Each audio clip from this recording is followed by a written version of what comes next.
500 आणि हजारांच्या नोटा चलनातून बाद केल्यानं याचा फटका नेते मंडळींनाही बसतोय।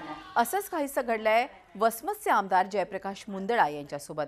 पारुबाई सूर्यवंशी या महिलेच्या मुलाचा अकाली मृत्यू झाला। मुलाच्या उत्तर कार्यासाठी तिला पैशांची गरज होती।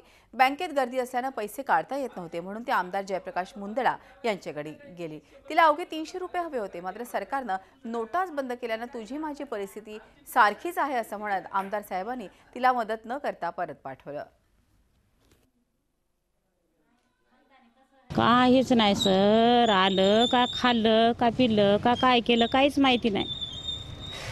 डोक्यावर का ताण घेतला का काय घेतला ती बी माहिती नाही। आई आई आलं आई आई म्हणलं आणि पडलं। 2 लेकर आहेत, विष्णुपुरीची पोरगी आहे सून माझी। नाही पैसे कोण देणार? आम्हीच लोकांना नाही, सगळे पैशाने परेशान आहे। मला आज गावाला संध्याकाळी तुम्ही 100-100च्या नोटा मागायला लोकांना द्या, मला जायचं संध्याकाळी म्हणून अशी परिस्थिती झाली। झी 24 तास रहा एक पाऊल पुढे।